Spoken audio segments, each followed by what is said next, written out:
પછી બાપનું ઢાકણ એનો યાદ બેઠડો અરે રે મારું ઘરનું ઢાકણ જે દીધા એ મેં તો માર્યો છે કળાહી મોર મારા શેલિયા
ભાઈ મરે તો પવન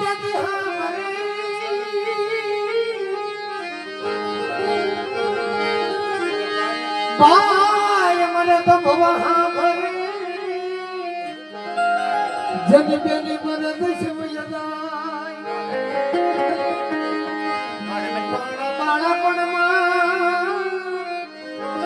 બાળાપણમાં જનાયા કદો પર ઉઠી જાય અરે રે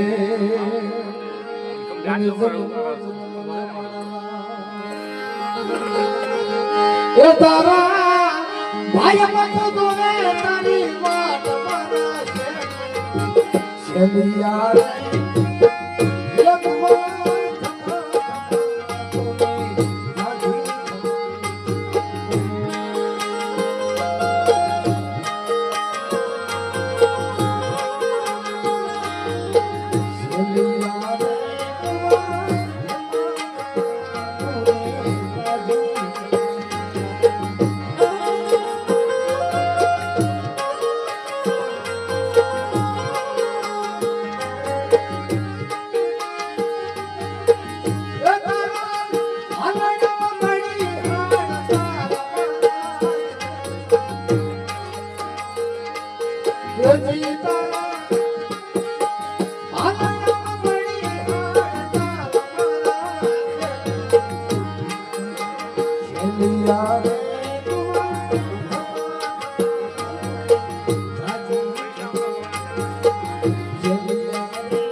દીકરાનું મસ્તક ખાઈ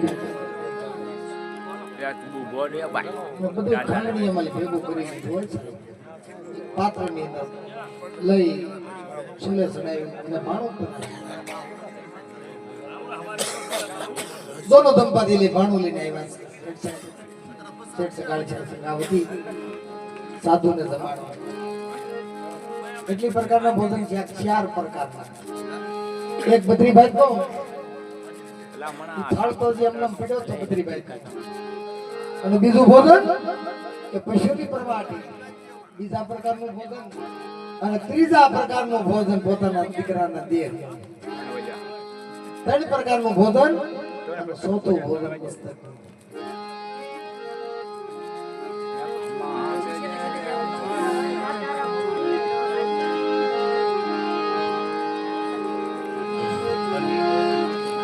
ચોથું ભોજન પોતાના દીકરાના મસ્તક વાણું લઈને આવ્યા દોનો દંપતિ બે હાથ જોડીને ઉભા છે. લ્યો જ પ્રભુ તમે.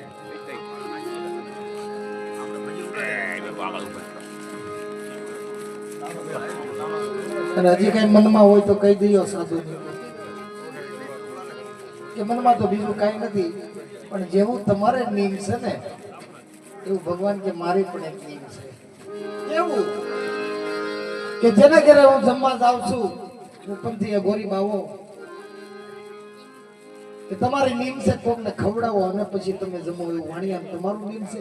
અને મારું નિયમ છે કે જેના ઘરે જમું છું ત્યાં પડકે બાળક હોય ને દીકરી અથવા દીકરો મારી પડકે બેહાડે તો હું જમી લઉં છું નકર વાંજાના ઘરનું ક્યાં ખાઉં છું